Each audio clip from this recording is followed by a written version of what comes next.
السلام علیکم ورحمۃ اللہ وبرکاتہ۔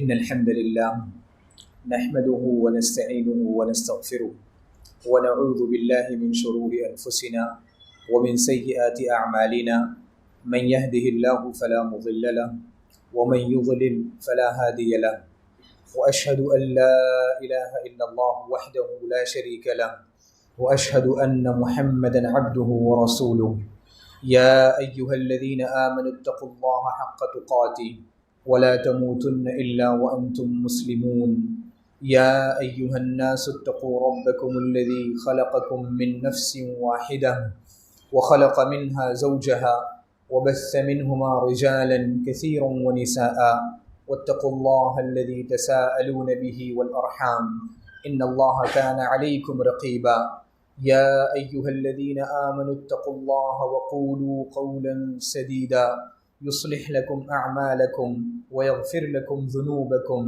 ومن يطع الله ورسوله فقد فاز فوزا عظيما أما بعد فإن خير الحديث كتاب الله وخير الهدي هدي محمد صلى الله عليه وسلم وشر الأمور محدثاتها وكل محدثة بدعة وَكُلَّ بِدْعَةٍ ضَلَالَةٍ وَكُلَّ ضَلَالَةٍ فِي النَّارِ۔ محترم حاضرین مجلس، صدر محترم، اساتذہ کرام اور محترم طلبہ کرام، اللہ رب العالمین کا بے حد شکر و احسان ہے کہ اس نے مجھے آپ لوگوں کے سامنے اس علمی مجلس میں چند کلمات ادا کرنے کی توفیق بخشی۔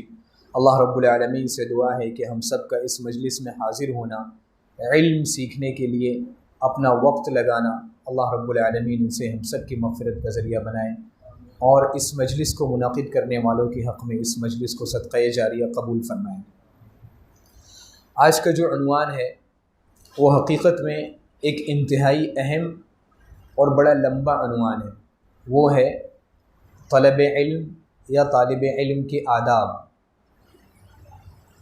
اگر ہم اختصار کے ساتھ اس مضمون کا ایک خاکہ پیش کریں تو طالب علم کے جو آداب ہوتے ہیں اسے ہم بنیادی طور سے 4 حصوں میں تقسیم کر سکتے ہیں۔ ایک وہ آداب جو طالب علم کے لیے خود اپنی ذات کے اندر اپنانا انتہائی ضروری ہے، ایک وہ آداب جو اسے اپنے درس سے متعلق اپنانے چاہیے، علم سیکھنے سے متعلق، ایک وہ آداب جو اسے کلاس روم میں اپنے ساتھیوں کے ساتھ کس طرح کا معاملہ کس طرح پیش آنا چاہیے، اسی طرح سے ایک وہ آداب کہ ایک طالب علم کو اپنے اساتذہ کے ساتھ کس طرح کا سلوک کرنا چاہیے، کس طرح ان کے ساتھ پیش آنا چاہیے۔ اگر ہر ادب پر ہم تفصیل سے گفتگو کریں تو شاید وقت بہت لمبا ہو جائے اور وقت ناکافی ہو جائے، اس لیے میں کوشش کروں گا کہ اختصار کے ساتھ آپ کے سامنے اس موضوع سے متعلق چند اہم نکات یا چند اہم بنیادی نقطے آپ کے سامنے پیش کر سکوں۔ سب سے پہلے اللہ رب العالمین نے لفظ علم قرآن مجید میں تقریباً 80 مرتبہ اس کا ذکر کیا ہے، اور علم سے جڑے ہوئے جو الفاظ ہیں اولو الالباب، فکر، عقل، اس طرح کے اگر تمام لفظوں کو ملایا جائے تو یہ تعداد بہت زیادہ ہو جاتی ہے۔ علم سے جڑی ہوئی جو چیزیں ہیں جو علم حاصل کرنے میں مددگار ہوتی ہیں، انسان کا ذہن، انسان کی عقل، اللہ رب العالمین نے ان تمام چیزوں کو آپس میں جوڑا ہے، ان تمام چیزوں کا آپس میں ایک گہرا تعلق ہے۔ تو تقریباً 80 مرتبہ اللہ رب العالمین نے، چاہے وہ نکرہ کے انداز میں ہو چاہے معرفہ کے انداز میں ہو، علم کا تذکرہ کیا ہے، لفظ علم کا تذکرہ کیا ہے۔ اور کئی محدثین کو آپ دیکھیں گے تو انہوں نے اپنی کتاب میں مستقل ایک باب رکھا ہے، ابواب العلم یا کتاب العلم، اور اس میں کسی نے تقریباً 50 صفحے علم سے متعلق لکھا ہے، کسی نے 80 صفحے علم سے متعلق لکھا ہے۔ یہ تمام چیزیں اس بات کی طرف اشارہ کرتی ہیں کہ صرف لفظ علم اور اس سے جڑی ہوئی چیزوں کی کتنی اہمیت ہے قرآن مجید میں، کہ اللہ رب العالمین نے بار بار اس کا تذکرہ کیا ہے۔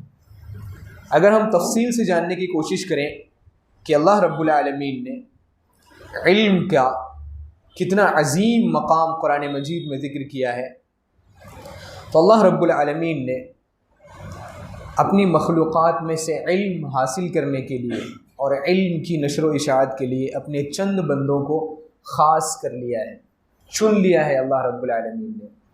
اللہ رب العالمین سے دعا ہے کہ ہم سب کا شمار ان لوگوں میں سے ہو جنہیں اللہ رب العالمین نے علم حاصل کرنے کے لیے اور علم کی نشر و اشاعت کے لیے چن لیا ہو۔ اللہ رب العالمین اہل علم کی قدر و منزلت اور ان کے بلند مقام کی طرف اشارہ کرتے ہوئے ارشاد فرماتے ہیں، یرفع اللہ الذین آمنوا منکم والذین اوتوا العلم درجات، کہ اللہ رب العالمین تم میں سے جو لوگ ایمان لائے ہیں ان کے درجات کو اللہ رب العالمین بلند کرتا ہے، اسی طرح اہل علم کے درجات کو اللہ رب العالمین بھی بلند کرتا ہے۔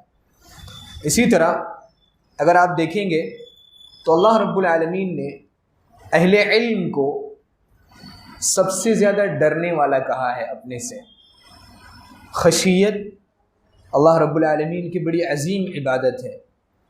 اللہ رب العالمین نے جہاں علماء کا تذکرہ کیا، جہاں خشیت کا تذکرہ کیا، وہاں اس چیز کا بھی تذکرہ کیا کہ اہل علم اللہ رب العالمین سے سب سے زیادہ ڈرتے ہیں۔ اللہ رب العالمین ارشاد فرماتے ہیں، انما یخشی اللہ من عبادہ العلماء، کہ اللہ کے نبی صلی اللہ رب العالمین ارشاد فرماتے ہیں، انما یخشی اللہ من عبادہ العلماء۔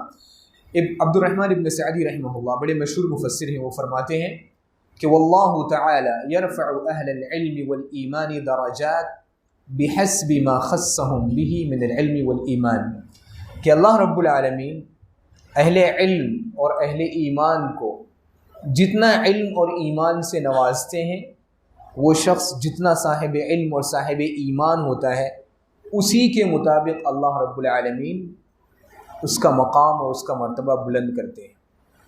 اسی طرح اللہ رب العالمین نے سورۃ البینہ میں ارشاد فرمایا ہے کہ کیا ارشاد فرمایا ہے سورۃ البینہ میں؟ خشیت کا لفظ جہاں اللہ رب العالمین نے استعمال فرمایا ہے، ذالک ہم خیر البریہ، خیر البریہ ذالک لمن خشی ربہ۔ تو خشیت کو اللہ رب العالمین نے علماء سے جوڑا ہے کہ انما یخشی اللہ من عبادہ العلماء، اور انہی خشیت حاصل کرنے والے بندوں کو اللہ رب العالمین نے خیر البریہ کہا ہے۔ تو خشیت اور خیر البریہ اور علماء تینوں کا آپس میں بڑا گہرا تعلق ہے۔ اگر کوئی عالم دین ہے اس کے اندر خشیت نہیں ہے تو وہ اللہ رب العالمین کی بہترین مخلوقات میں اس کا شمار نہیں ہو سکتا، اور اگر کوئی عالم دین ہے اس کے اندر خشیت ہے تو اللہ رب العالمین کی بہترین مخلوقات میں اللہ رب العالمین نے اسے شمار کیا ہے۔ انما یخشی اللہ من عبادہ العلماء،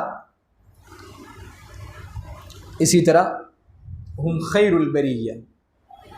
اسی طرح اللہ کے نبی صلی اللہ علیہ وسلم نے اور اللہ رب العالمین نے ہمیں علم میں زیادتی کی دعا سکھلائی ہے کہ ہم زیادہ سے زیادہ اللہ رب العالمین سے علم میں زیادتی کی دعا فرمائیں۔ اللہ رب العالمین نے کہیں بھی دولت میں یا دنیاوی نعمتوں میں زیادتی کی دعا نہیں سکھلائی ہے۔ زیادتی کی دعا اللہ رب العالمین نے ہمیں علم میں سکھلائی ہے۔ اللہ رب العالمین ارشاد فرماتے ہیں، وَقُلْ رَبِّ زِدْنِي عِلْمًا۔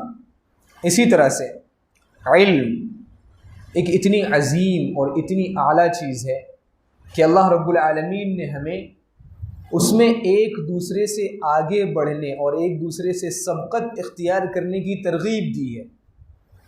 اگر ہم دنیا کو دیکھیں تو اللہ رب العالمین نے ہمیں دنیا کمانے میں ایک دوسرے سے آگے بڑھنے کی رغبت نہیں دلائی ہے، البتہ علم خیر کے کاموں میں اللہ رب العالمین نے ہمیں یہ ترغیب دی ہے کہ ہم ایک دوسرے سے آگے بڑھنے کی کوشش کریں۔ اللہ رب العالمین ارشاد فرماتے ہیں انہم کانوا یسارعون فی الخیرات، کہ وہ جو انبیاء ہیں وہ خیر کے کاموں میں ایک دوسرے سے آگے بڑھنے کی کوششیں کیا کرتے تھے۔ اسی طرح سے اللہ رب العالمین نے علم حاصل کرنے کو جنت میں جانے کا آسان راستہ شمار کیا ہے، کہ اگر آپ جنت میں جانا چاہتے ہیں، اللہ رب العالمین کی رضا حاصل کرنا چاہتے ہیں، تو اس کا ایک آسان طریقہ یہ ہے کہ آپ علم حاصل کریں اور علم کے ساتھ اس پر عمل کریں۔ یہ سب سے آسان طریقہ ہوتا ہے جنت میں جانے کا۔ اللہ کے نبی صلی اللہ علیہ وسلم ارشاد فرماتے ہیں من سلک طریقا یلتمس فیہ علما سہل اللہ لہ طریقا الی الجنہ، کہ جو شخص علم کا راستہ اختیار کرے تو اللہ رب العالمین اس کے لیے جنت کا راستہ آسان کر دیتے ہیں۔ تو علم حاصل کرنا، اس کے مطابق عمل کرنا، اس کی نشر و اشاعت کا اہتمام کرنا، یہ جنت میں جانے کا ایک آسان راستہ ہے۔ اسی طرح علم کی بہت ساری فضیلتیں ہیں جو آپ نے کئی مرتبہ سنی ہوں گی، لیکن ہم اختصار کے ساتھ آگے بڑھتے ہوئے طالب علم کے لیے کون سے آداب مناسب ہیں علم حاصل کرنے میں، سب سے پہلے ہم ان چیزوں کا تذکرہ کریں گے۔ تو سب سے پہلی چیز جس کی ہر طالب علم کو ضرورت ہے وہ ہے طالب علم کے لیے اپنی زندگی میں طالب علم کو جن آداب کو اپنانا چاہیے۔ یہ پہلی قسم ہے، ان میں سب سے اہم چیز ہے کہ طالب علم اپنی نیت درست کرے، اللہ رب العالمین کے ساتھ اخلاص کے ساتھ پیش آئے۔ نیت درست کرنے کا یہ مطلب ہے، اللہ کے نبی صلی اللہ علیہ وسلم کی بڑی مشہور حدیث ہے کہ انما الاعمال بالنیات، اعمال کا دار و مدار نیتوں پر ہے۔ علم حاصل کرنے میں نیت کا یہ دخل ہے کہ اگر کوئی انسان، اگر طالب علم حاصل کر رہا ہے، چونکہ علم حاصل کرنا ایک بڑی عظیم عبادت ہے، تو جب آپ علم حاصل کر رہے ہیں، جب آپ صبح اٹھتے ہیں، کلاس روم میں جاتے ہیں، کلاس روم سے باہر آتے ہیں، پھر اس کے بعد آپ کھانا کھاتے ہیں، سوتے ہیں، آرام کرتے ہیں، کھیل کود کرتے ہیں، آپ کی زندگی صبح سے لے کے رات تک علم میں گزرتی ہے، تو یہ تمام کی تمام چیزیں آپ کی عبادت میں شمار ہونی چاہیے۔ یہاں تک کہ آپ کا کھانا کھانا، بیت الخلاء جانا، آپ کا سونا، یہ تمام کی تمام چیزیں عبادت میں شمار ہونی چاہیے۔ کیسے؟ یہی فرق ہے ایک ذہین طالب علم اور ایک ذہین مسلمان میں، اور ایک غافل طالب علم اور ایک غافل مسلمان میں۔ اللہ کے نبی صلی اللہ علیہ وسلم ارشاد فرماتے ہیں انما الاعمال بالنیات، اعمال کا دار و مدار نیت پر ہے۔ علم حاصل کرنا سب سے افضل عبادت ہے، اور عبادت اسی وقت قبول ہوتی ہے اللہ رب العالمین کے پاس جب اس کے اندر دو اہم شرطیں پائی جائیں۔ ایک وہ عبادت صرف اور صرف اللہ رب العالمین کے لیے ادا کی گئی ہو، وما امروا الا ليعبدوا الله مخلصین له الدین، اور دوسری شرط وہ عبادت اللہ کے نبی صلی اللہ علیہ وسلم کی سنت کے مطابق ادا کی گئی ہو۔ اللہ کے نبی صلی اللہ علیہ وسلم ارشاد فرماتے ہیں، حضرت عائشہ کی روایت ہے من احدث فی امرنا هذا ما ليس منه فهو رد، یا من عمل عملا ليس عليه امرنا فهو رد۔ تو عبادت قبول ہونے کی ایک ظاہری شرط ہے، ایک باطنی شرط ہے۔ ظاہری شرط یہ ہے کہ وہ عمل سنت کے مطابق ادا کیا جائے، باطنی شرط یہ ہے کہ اس عمل کے اندر اللہ رب العالمین کے لیے اخلاص ہو۔ تو جب ہم عبادت علم کی ادا کرتے ہیں تو اس کا مقصد یہ ہونا چاہیے کہ یہ علم اللہ رب العالمین کی رضا کے لیے حاصل کیا جا رہا ہے، یہ اس کی علامتیں ہوتی ہیں۔ اس علم کو حاصل کرنے کا مقصد یہ ہے کہ میں سب سے پہلے اپنے آپ کو جاہل نہ رکھوں۔ یہ علم حاصل کرنے کا سب سے پہلا مقصد ہونا چاہیے کہ اللہ رب العالمین راضی ہو اور میں جاہل نہ رہوں۔ اسے عربی زبان میں کہتے ہیں رفع الجہل عن نفسہ، اپنے آپ سے جہالت کو ختم کرنا۔ جب آپ اپنے آپ سے جہالت کو ختم کریں گے تو آپ اللہ رب العالمین کی عبادت علم کی روشنی میں کر سکیں گے۔ اور علم حاصل کرنے کا بڑا اہم مقصد یہ ہے کہ ایک انسان اللہ رب العالمین کی عبادت بصیرت کے ساتھ علم کی روشنی میں کر سکے۔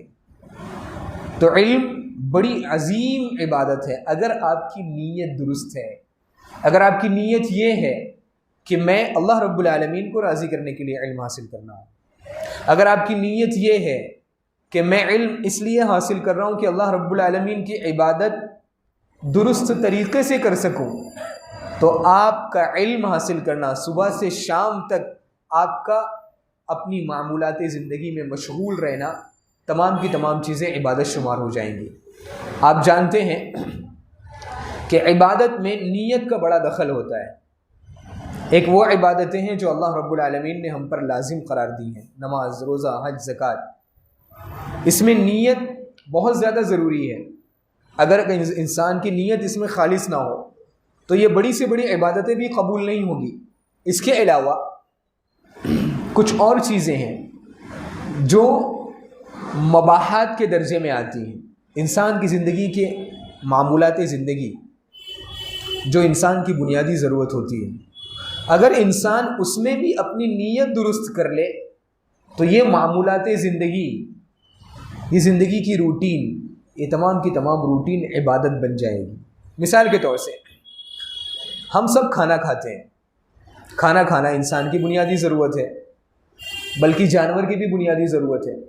کھانا کھانا بھی انسان کی بنیادی ضرورت ہے اور کھانا نکالنا بھی انسان کی بنیادی ضرورت ہے۔ اگر ایک طالب علم اس نیت سے کھانا کھا رہا ہے، یا ایک مسلمان اس نیت سے کھانا کھا رہا ہے کہ میں یہ کھانا کھا کر اپنے جسم کو مضبوط بناؤں گا، تو علم حاصل کرنے میں مجھے آسانی ہوگی۔ اس کی نیت نیک ہے تو اس کا کھانا کھانا بھی اس کے لیے عبادت شمار ہوگا۔ ایسے ہی ایک مسلمان، نیند انسان کی بنیادی ضرورت ہے، انسان بھی سوتے ہیں، جانور بھی سوتے ہیں۔ نیند اگر ایک مسلمان یا طالب علم اس نیت سے سو رہا ہے کہ میں سوؤں گا تاکہ میرے بدن کے اندر ایک چستی آ سکے، نشاط آ سکے، تاکہ میں اچھے سے دین کا علم حاصل کر سکوں، تو اس کا سونا بھی عبادت بن جائے گا۔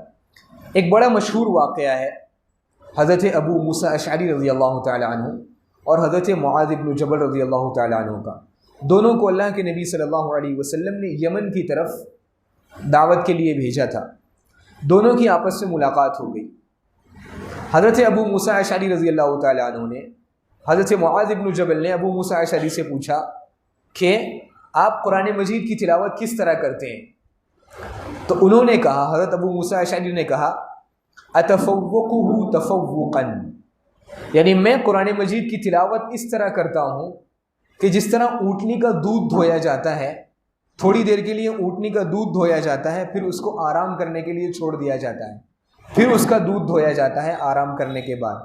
تو میں قرآن مجید کی تلاوت اس طرح کرتا ہوں، تھوڑی دیر پڑھتا ہوں، آرام کرتا ہوں، پھر تھوڑی دیر پڑھتا ہوں، آرام کرتا ہوں۔ حضرت ابو موسیٰ اشعری رضی اللہ تعالی عنہ نے حضرت معاذ بن جبل رضی اللہ تعالی عنہ سے پوچھا، آپ قرآن مجید کی تلاوت کس طرح کرتے ہیں؟ حضرت معاذ بن جبل رضی اللہ تعالی عنہ اللہ کے نبی صلی اللہ علیہ وسلم کے فقہا صحابہ اکرام میں سے ایک ہیں۔ اللہ کے نبی صلی اللہ علیہ وسلم نے ان کو اپنی زندگی ہی میں اپنی قوم کا امام بنایا تھا۔ آپ نے وہ بہت مشہور روایت سنی ہوگی، افتان انت یا معاذ، افتان انت یا معاذ۔ انہوں نے بڑی لمبی نماز پڑھائی تھی اور ان کی شکایت ان کی قوم کے لوگوں نے آ کر دی تھی۔ تو حضرت معاذ بن جبل رضی اللہ تعالی عنہ نے حضرت ابو موسیٰ اشعری رضی اللہ تعالی عنہ سے فرمایا کہ میں رات کو 3 حصوں میں تقسیم کرتا ہوں، ایک حصہ سوتا ہوں، 2 حصے سوتا ہوں، اور رات کا آخری حصہ اٹھ کر اللہ رب العالمین کی عبادت ادا کرتا ہوں۔ انہوں نے آخر میں ایک بڑا پیارا جملہ کہا، انہوں نے کہا، انی لاحتسب نومتی کما احتسب قومتی، یعنی میں اپنی نیند کو بھی اسی طرح عبادت سمجھتا ہوں جس طرح اللہ رب العالمین کی کھڑے ہو کر عبادت کرنے کو، قیام اللیل کو عبادت سمجھتا ہوں۔ تو نیت بڑی اہم ہے طالب علم کے لیے۔ اگر طالب علم یہ نیت کرے کہ میں کھانا کھا رہا ہوں اس لیے کہ میرا جسم مضبوط ہو، سو رہا ہوں تاکہ میرے جسم میں چستی آئے، میں اچھے سے کلاس روم میں حاضر ہو سکوں، تو یہ تمام چیزیں اس کی عبادت پر اثر انداز ہوگی، یہ تمام چیزیں مل کر اس کی پوری زندگی کو عبادت بنا لیں گی۔ اسی طرح یہ سب سے اہم چیز ہے کہ علم حاصل کرنے کا جو مقصد ہے وہ مقصد یہ ہو کہ اللہ رب العالمین کی رضا حاصل کرنا ہو۔ اور جیسا کہ حدیث میں اللہ کے نبی صلی اللہ علیہ وسلم نے ارشاد فرمایا کہ علم حاصل کرنے کو اگر کوئی شخص اس لیے علم حاصل کرے تاکہ وہ جاہلوں پر برتری حاصل کرے، جاہلوں پر برتری حاصل کرے، اپنا مقام لوگوں کی نگاہ میں اونچا کرے، تو یہ اس بات کی علامت ہے کہ اس شخص کے اندر اخلاص نہیں ہے۔ اخلاص کی علامت یہ ہوتی ہے کہ انسان اس لیے علم حاصل کرے تاکہ اپنے آپ کو اللہ رب العالمین کی عبادت صحیح طریقے سے ادا کر سکے اور اپنے آپ سے جہالت کو ختم کر سکے۔ علم حاصل کرنے کا یہ مقصد نہیں ہے کہ آپ سب لوگ عالم دین، بڑے بڑے عالم دین بن جائیں اور تمام لوگ عالم دین بن کر مسجد کے ممبر و محراب سنبھال لیں۔ یہ علم حاصل کرنے کا سب سے اعلیٰ مقصد ہے، اس بات پر توجہ دیں۔ شریعت نے آپ سے اس چیز کا مطالبہ نہیں کیا ہے کہ آپ علم حاصل کر کے امام بن جائیں۔ علم حاصل کرنے کا یہ سب سے اعلیٰ مقام ہے، یہی مطلوب ہے، لیکن سب سے ادنا مطلوب کیا ہے آپ کے لیے کہ آپ اپنے آپ سے جہالت کو ختم کریں، اللہ رب العالمین کی عبادت علم کی روشنی میں کریں۔ اس لیے کہ اگر ایک طالب علم، 100 طالب علم اگر ہوں، اگر ایک طالب علم صحیح دین کا علم حاصل کر لے، صحیح عقیدے کا علم حاصل کر لے، تو وہ ایک طالب علم انشاءاللہ اپنے گھر والوں کی اصلاح کے لیے کافی ہے۔ تو ایک طالب علم کی اصلاح 100 گھر والوں کی اصلاح ہے، یعنی ایک طالب علم کی اصلاح کا مطلب ہے کہ ایک گھر والے کی اصلاح، 100 طالب علموں کی مطلب یہ ہے، 100 طالب علموں کی اصلاح کا مطلب یہ ہے کہ تمام 100 گھر والوں کی اصلاح۔ تو یہ بڑی اہم چیز ہے، اس چیز پر توجہ دینا چاہیے کہ آپ سے شریعت نے اس چیز کا مطالبہ نہیں کیا ہے۔ کبھی کبھی کچھ طلبہ ڈرتے ہیں، شیطان انہیں بہکاتا ہے کہ ہم کس لیے علم حاصل کریں، جب علم حاصل کرنے کے بعد ہمیں دنیا میں مشغول ہو جانا ہے، ہمیں دولت کمانی ہے۔ کبھی کبھی شیطان اس راستے سے طالب علم کو بہکاتا ہے کہ علم حاصل کرنے کا کیا مقصد ہے جب آپ کو امام بننا ہی نہیں ہے، علم کی نشر و اشاعت کرنا ہی نہیں ہے۔ یہ شیطان کا بہکاوا ہے۔ کیوں؟ کیونکہ شریعت نے آپ سے اس چیز کا مطالبہ نہیں کیا ہے کہ آپ علم حاصل کر کے عالم بن جائیں اور علم کی نشر و اشاعت کریں۔ یہ شریعت کا اعلیٰ مطالبہ ہے، لیکن ادنا مطالبہ یہ ہے کہ آپ بذات خود سدھر جائیں، آپ اللہ رب العالمین کی عبادت عقیدے کی روشنی میں، علم کی روشنی میں کریں۔ اسی طریقے سے طالب علم کے لیے دوسرا ادب یہ ہے کہ طالب علم استقامت اختیار کرے۔ استقامت کا مطلب یہ ہے کہ اللہ کے نبی صلی اللہ علیہ وسلم نے جیسے ارشاد فرمایا وَأَنَّ هَذَا، اللہ رب العالمین ارشاد فرماتے ہیں وَأَنَّ هَذَا صِرَاطِي مُسْتَقِيمًا فَاتَّبِعُوهُ وَلَا تَتَّبِعُوا السُّبُلَ فَتَفَرَّقَ بِكُمْ عَنْ سَبِيلِ ذَلِكُمْ وَصَّاكُمْ بِهِ لَعَلَّكُمْ تَتَّقُونَ۔ اور اللہ کے نبی صلی اللہ علیہ وسلم نے ایک صحابی کو وصیت کرتے ہوئے فرمائی تھی کہ قل آمنت باللہ ثم استقم۔ انہوں نے بار بار اللہ کے نبی صلی اللہ علیہ وسلم سے پوچھا کہ اللہ کے نبی صلی اللہ علیہ وسلم مجھے وصیت کر دیجئے، تو اللہ کے نبی صلی اللہ علیہ وسلم نے انہیں بار بار اس چیز کی وصیت کی کہ قل آمنت باللہ ثم استقم۔ طالب علم کے لیے استقامت کا کیا مطلب ہے؟ جی کون بتائے گا؟ طالب علم کے لیے استقامت کا کیا مطلب ہے؟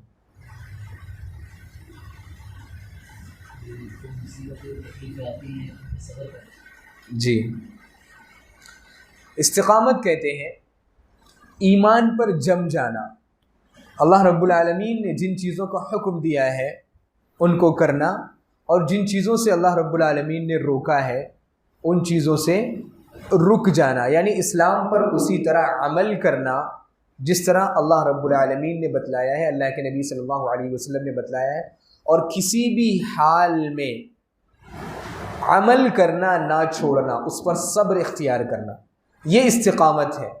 تو طالب علم کے لیے، طالب علم کی زندگی میں بہت سارے حالات آتے ہیں، اونچ نیچ ہوتی ہے، کبھی کبھی پڑھائی میں دل نہیں لگتا، کبھی پڑھائی سے دل اچاٹ ہو جاتا ہے، اور کبھی بہت جوش میں ہوتا ہے طالب علم، سوچتا ہے کہ 1 مہینے کا علم ایک ہی دن میں حاصل کر لے۔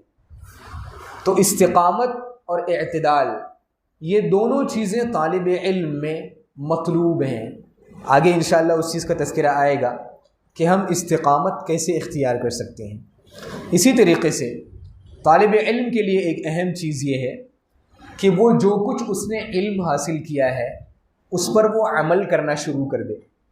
اللہ رب العالمین نے علم اور عمل کو کئی جگہ قرآن مجید میں ایک ساتھ جوڑا ہے، بلکہ اللہ رب العالمین نے اہل علم کو ڈانٹا ہے اس چیز پر کہ اگر وہ اپنے علم کے مطابق عمل نہ کریں۔ اللہ رب العالمین ارشاد فرماتے ہیں یا ایھا الذین آمنوا لم تقولون ما لا تفعلون، کہ اے اہل ایمان تم وہ بات کہتے کیوں ہو جس پر تم عمل نہیں کرتے؟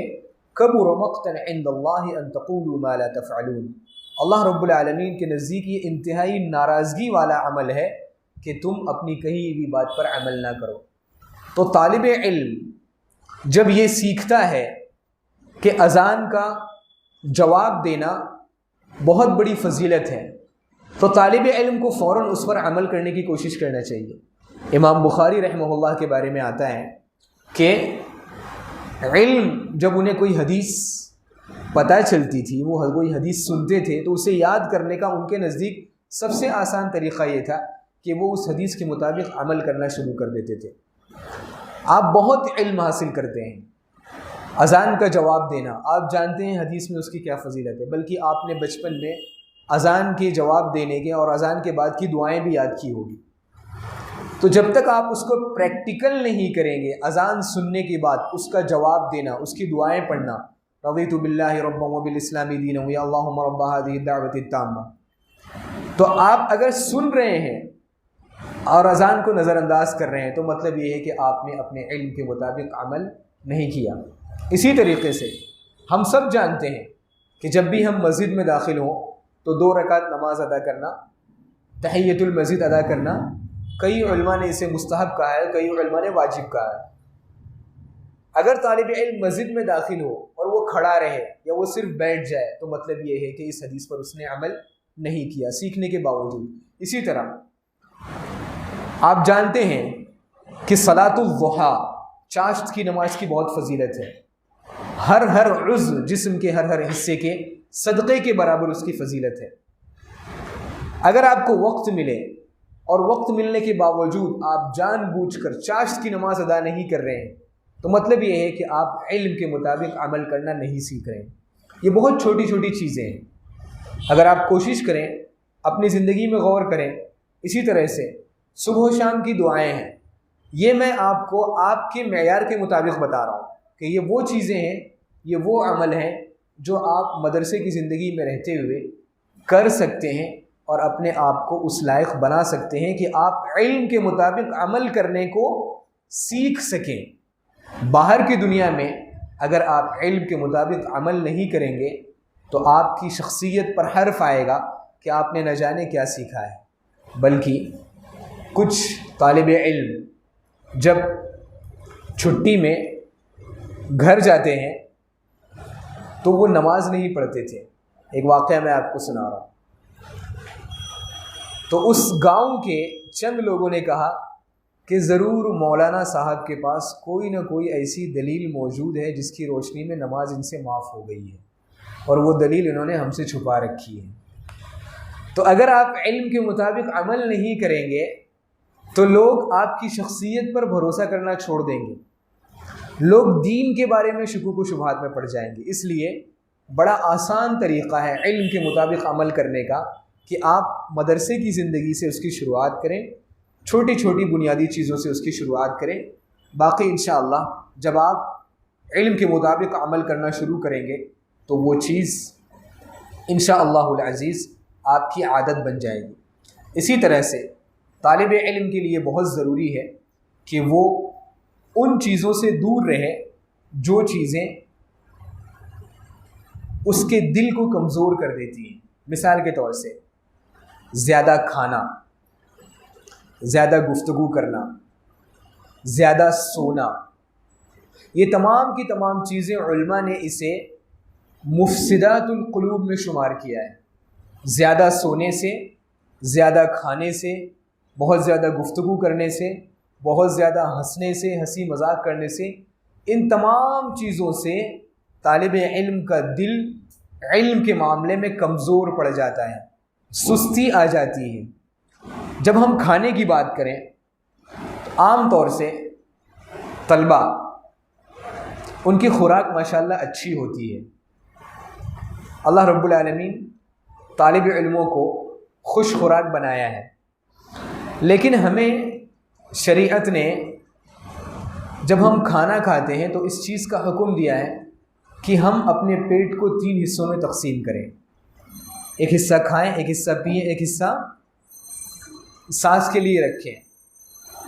لیکن جب کھانا سامنے آتا ہے تو انسان چونکہ کمزور ہے وہ احتیاط نہیں کر پاتا، تو کبھی کبھی ایسا لگتا ہے کہ انسان انتقام لے رہا ہے کھانے سے۔ تو انسان کو اللہ رب العالمین نے، ایک مسلمان کو، اپنے پیٹ کو 3 حصے میں تقسیم کرنے کا حکم دیا ہے، اور یہ طالب علم کے لیے بہت اہم چیز ہے کہ طالب علم 1/3 پیٹ اپنا کھانا کھائے، ایک حصہ پانی کے لیے خالی رکھے، ایک حصہ سانس لینے کے لیے۔ ایک سوال ہے، انعامی سوال، جو اس کا جواب دے گا اسے انعام ملے گا۔ ایک انسان کو کیسے پتہ چلے گا کہ اس کا 1/3 پیٹ ہو گیا ہے؟ پیٹ کو 3 حصوں میں تقسیم کرنا ہے کہ نہیں؟ ایک حصہ کھانا ہے، ایک حصہ پانی پینا۔ پیٹ کو اندر سے کسی نے نہیں دیکھا کہ میرا پیٹ کتنا بھرا، اس کو ناپا نہیں جا سکتا، لیکن کیسے پتہ چلے گا کہ اب مجھے اس سے زیادہ نہیں کھانا چاہیے؟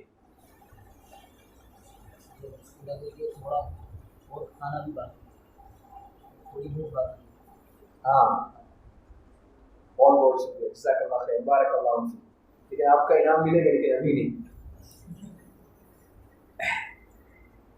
یہ قاعدہ ہے، اسے آپ یاد رکھیے، تأکل وأنت تشتہیہ وتترک وأنت تشتہیہ، یعنی جب آپ کھانے بیٹھو تو آپ کو کھانا کھانے کی اشتہا ہو، خواہش ہو، اور جب آپ کھانا چھوڑنے کی کوشش کرو تب بھی کھانا کھانے کی خواہش باقی ہو۔ بات سمجھ رہے ہیں؟ جب آپ کھانا چھوڑنے کی کوشش کریں تو آپ کے دل میں یہ خواہش ہوگی میں تھوڑا اور کھا لوں، اس وقت میں کھانا کھانے سے رک جانا چاہیے۔ ہوتا کیا ہے، جب آپ ایکسٹرا کھا لیتے ہیں، زیادہ کھا لیتے ہیں، تو پھر ڈکار آنا شروع ہو جاتی ہے، اور ڈکار آنے کے بعد انسان کا پورا ہاضمہ گڑبڑ ہو جاتا ہے۔ اور اللہ کے نبی صلی اللہ علیہ وسلم نے فرمایا ہے کہ ابن آدم نے پیٹ سے برے کسی بھی برتن کو نہیں بھرا، یعنی ابن آدم کے لیے پیٹ بہت بری چیز ہے۔ اور اگر آپ طب کی روشنی میں غور کریں گے تو تمام بیماریاں زیادہ کھانے سے پیدا ہوتی ہیں، بھوکا رہنے سے بیماریاں ختم ہوتی ہیں۔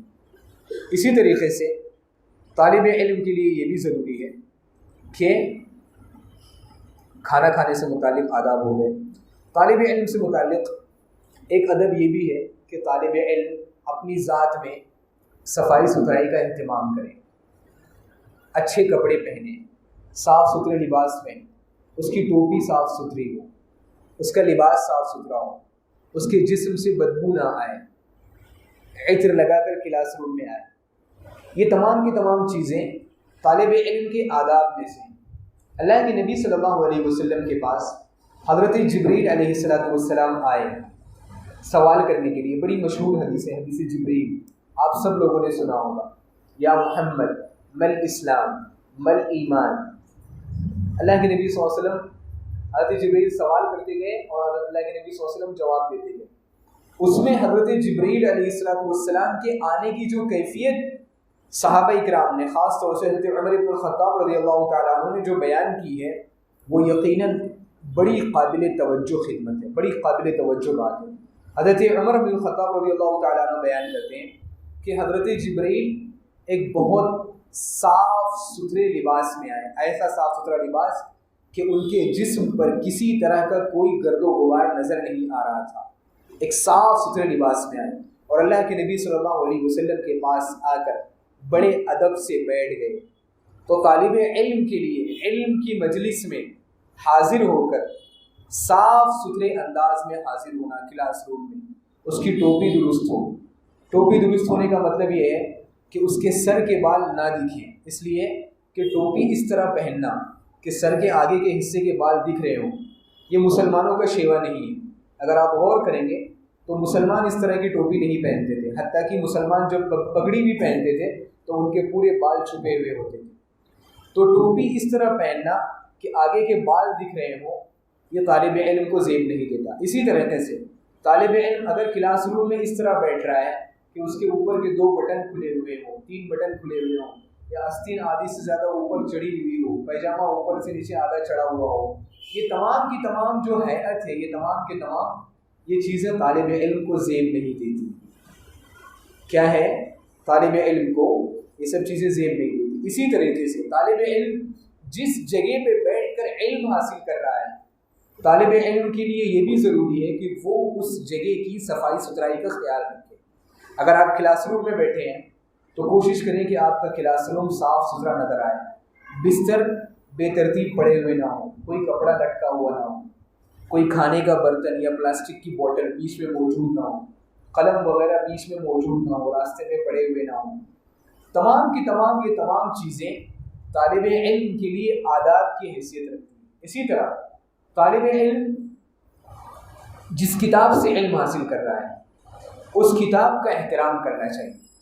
کچھ طلبہ حدیث کی کتابوں پر یا جس کتابوں سے پڑھتے ہیں اس کتاب پر ٹیک لگا کر بیٹھتے ہیں یا ہاتھ رکھ کر بیٹھتے ہیں، یہ تمام کی تمام چیزیں طالب علم کو زیب نہیں دیتی، یہ علم کے احترام کے خلاف ہے۔ علم کا احترام اس وقت ہے جب آپ علم سے جڑی ہوئی تمام چیزوں کا احترام کریں۔ تو یہ طالب علم کی چند آداب تھے جو خود اس کی ذات سے متعلق تھے۔ اسی طریقے سے طالب علم کے لیے بہت ضروری ہے کہ وہ علم حاصل کرنے میں صبر کرے، صبر کے ساتھ علم حاصل کرے۔ صبر کا مطلب یہ ہے کہ طالب علم کے لیے صبر کا مطلب یہ ہے کہ وہ جس ماحول میں طالب علم زندگی گزارتا ہے وہ ماحول بڑا سخت ہوتا ہے، اپنے گھر والوں سے دور، اپنے رشتہ داروں سے دور، کبھی کبھی اپنی بیوی سے دور، اپنے بچوں سے دور۔ ان تمام جدائیوں کو برداشت کرنے کے بعد پھر کبھی کبھی مدارس میں یا علمی جگہوں پر اسے جو غذا دی جاتی ہے وہ غذا اتنی اعلیٰ معیار کی یا اتنی اچھی نہیں ہوتی جو اسے اپنے گھر میں ملتی ہے یا آزادی کے ساتھ باہر ملتی ہے۔ ان تمام چیزوں کو دیکھتے ہوئے طالب علم کو علم حاصل کرنے پر صبر کرنا چاہیے۔ اور کب صبر ہوگا طالب علم کو؟ طالب علم کب علم حاصل کرنے پر صبر کر سکتا ہے؟ جی، صبر کرنا کب آسان ہو جائے گا طالب علم کو؟ جی بولیں، جب بولیں جی جی بالکل صحیح، جب طالب علم کو عبادت سمجھے اور اپنی نیت درست کر لے۔ جب نیت درست ہوگی تو اللہ رب العالمین صبر سے بھی نوازیں گے اور انشاءاللہ اللہ رب العالمین خشیت سے بھی نوازیں گے۔ اللہ رب العالمین ارشاد فرماتے ہیں فاصبر کما صبر اولو العزم من الرسل۔ اسی طریقے سے صبر کے بارے میں آپ سب جانتے ہیں کہ صبر کرنا یہ انسان کے گناہوں کے لیے کفارہ ہے۔ صبر کرنا انسان کے گناہوں کے لیے کفارہ ہے۔ تو مدارس کی زندگی میں رہتے ہوئے اگر آپ سے کوئی گناہ ہو جائے اور آپ نے مدرسے کی زندگی پر صبر کر لیا تو انشاءاللہ یہ صبر کرنا آپ کے لیے کفارہ ہو جائے گا۔ اسی طریقے سے طالب علم کے لیے ایک بڑا اہم ادب یہ ہے کہ وہ اپنے سینے کو صاف ستھرا رکھے، یعنی اپنے ساتھیوں کے لیے اپنے دل میں برا خیال نہ رکھے، آپس میں ایک دوسرے سے حسد نہ کرے، ایک دوسرے سے بغض نہ رکھے، اگر کوئی طالب علم اس سے پڑھنے میں اچھا ہے تو کوشش کرے کہ وہ بھی اسی طرح بننے کی کوشش کرے. آپس میں ایک دوسرے سے حسد رکھنا، ایک دوسرے سے بغض رکھنا اور ان تمام چیزوں کے نتیجے میں علم کی جو رونق ہے وہ طالب علم کے دل سے ختم ہو جاتی ہے، اور طالب علم کو زندگی میں اس علم کا اثر محسوس نہیں ہوتا ہے. اسی طریقے سے طالب علم کے لیے ایک بہت اہم چیز ہے کہ طالب علم کو تواضع اختیار کرنا چاہیے. تواضع کا مطلب یہ ہے کہ طالب علم جب اپنے استاذ سے گفتگو کرے تو استاذ کا بڑا ادب اور احترام کرے. بلکہ کئی علماء نے، آپ کو تعجب ہوگا کہ استاذ کے مقام و مرتبے کو باپ سے بڑھ کر بتایا ہے. استاذ کے مقام و مرتبے کو باپ سے بڑھ کر بتایا ہے. ہمیشہ ایک چیز یاد رکھیں دل میں، دو لوگ ایسے ہوتے ہیں جو کبھی بھی زندگی میں آپ کا برا نہیں چاہتے. شاید میں اس سے پہلے اس چیز کا ذکر کر چکا ہوں کسی جگہ پہ. ایک آپ کے والدین اور ایک آپ کا سچا استاذ جو آپ کا حقیقی خیر خواہ. یہ دونوں کبھی بھی آپ کا برا نہیں چاہتے. یہ دونوں ہمیشہ یہ کوشش کرتے ہیں کہ ہمارا طالب علم، ہمارا بچہ ہم سے بلند مقام، ہم سے اونچا مقام حاصل کرتے ہیں. تو طالب علم کو اپنے استاذ کے ساتھ تواضع کا معاملہ اختیار کرنا چاہیے. اگر کوئی سوال کرے تو بڑے ادب سے سوال کرے. ان کی موجودگی میں ہنسی مذاق نہ کرے. آپس میں طالب علم ایک دوسرے سے ہنسی مذاق نہ کرے. اگر طالب علم اپنے استاد سے سوال بھی کرے تو بڑے شفقت والے اور ادب انداز میں سوال کرے. استاذ کے سامنے سوئے نہ. اگر استاذ سے کوئی سختی ہو جائے، استاذ بھی انسان ہوتا ہے، کبھی کبھی سختی ہو جاتی ہے، کبھی کبھی کچھ طلبہ کی حرکتیں بھی ایسی ہوتی ہیں کہ سختی کرنا ضروری ہوتا ہے. تو اگر استاذ سختی کر دے طالب علم پر تو طالب علم پر واجب ہے کہ وہ اس سختی کو برداشت کرے. کئی علماء نے اسے لکھا ہے کہ طالب علم پر ضروری ہے کہ وہ اس سختی کو برداشت کرے. کیوں؟ استاذ آپ سے انتقام نہیں لینا چاہتا. استاذ کی خواہش یہ ہوتی ہے کہ آپ ایک اچھے طالب علم بنیں، آپ کا مقام، آپ کا مرتبہ معاشرے میں اچھا ہو. تو استاذ آپ کی اصلاح کرنا چاہتا ہے، آپ کو ادب سکھلانا چاہتا ہے.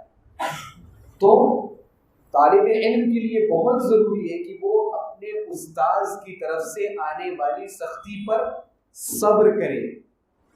اور اس سے بھی اونچا ایک مقام یہ ہے کہ طالب علم اپنے استاذ کو زندگی سے نکلنے کے بعد، مدارس کی زندگی سے نکلنے کے بعد ان کا شکر ادا کرے اور انہیں دعاؤں میں یاد رکھے.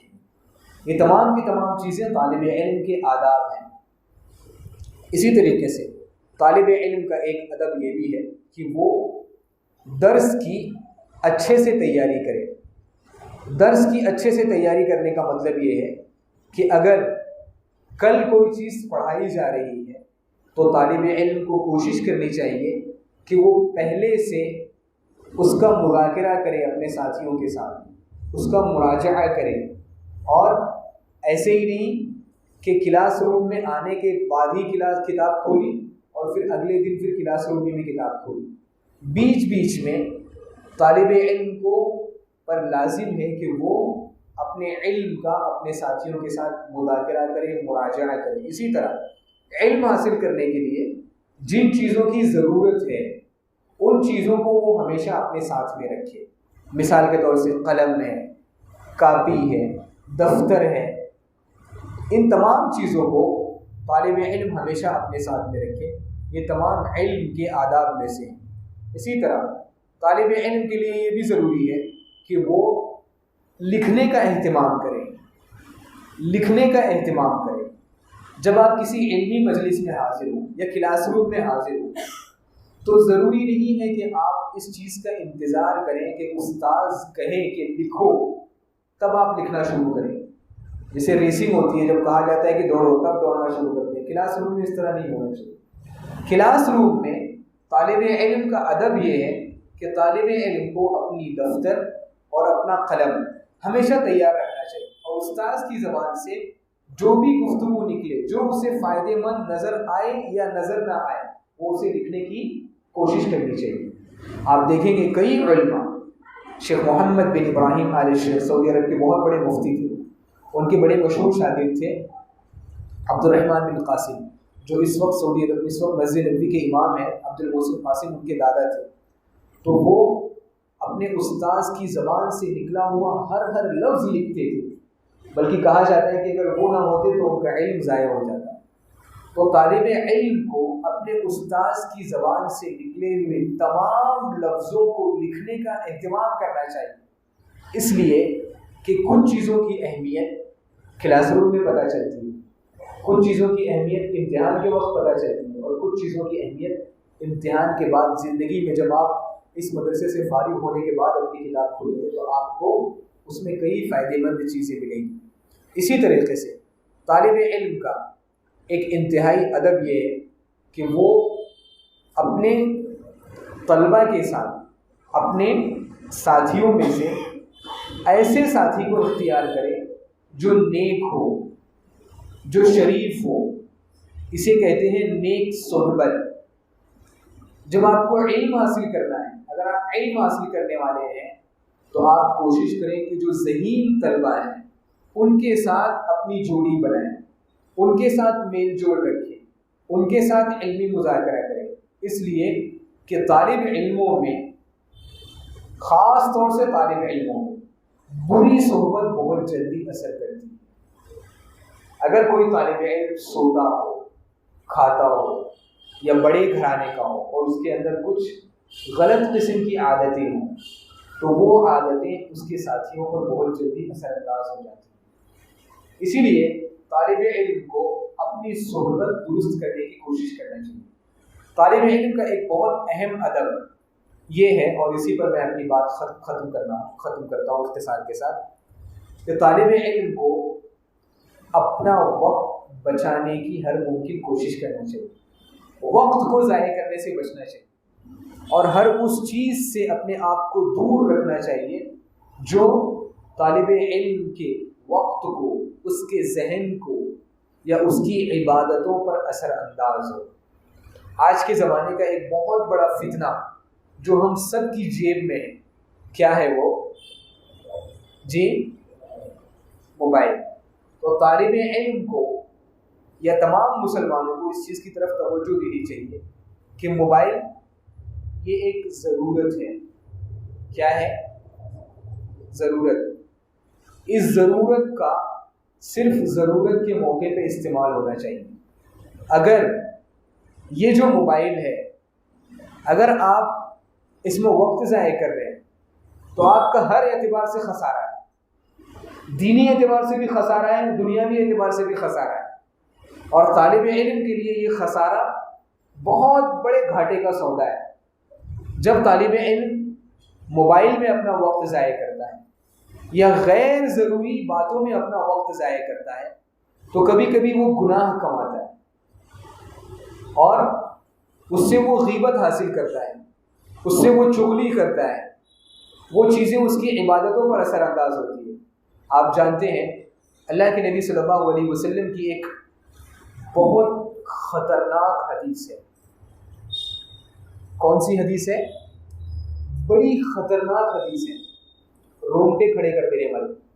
اللہ کے نبی صلی اللہ علیہ وسلم سے ایک مرتبہ اللہ کے نبی صلی اللہ علیہ وسلم نے ایک مرتبہ صحابہ کرام سے فرمایا کہ میری امت میں قیامت کے دن ایسے لوگ آئیں گے جن کی نیکیاں تہامہ پہاڑ کے برابر ہیں۔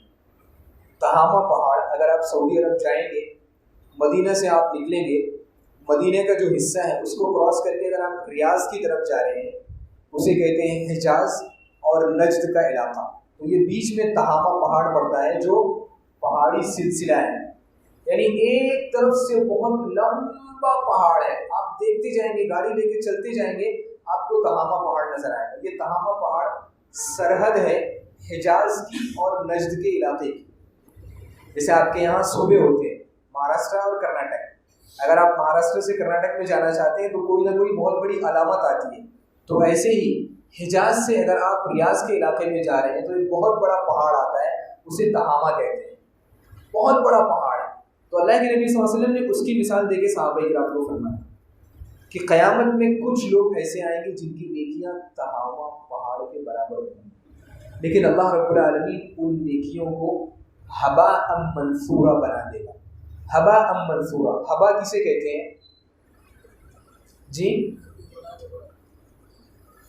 جب دھوپ ہوتی ہے تو آپ دیکھتے ہوں گے کہ روشنی میں سے چند گرد و غبار ایک ترتیب کے ساتھ انسان کی ہتھیلی پر یا انسان کے کپڑوں پر آتا ہے. یہ جو گرد و غبار ہوتا ہے اس کا کوئی وزن ہوتا ہے؟ یہ پکڑا جا سکتا ہے؟ یہ انتہائی بے حیثیت ہوتا ہے. تو انسان کی عبادتیں اتنی وزنی ہوں کہ وہ اٹھائی نہ جا سکے, اور اللہ رب العالمین اسے کتنا بنا دیں گے؟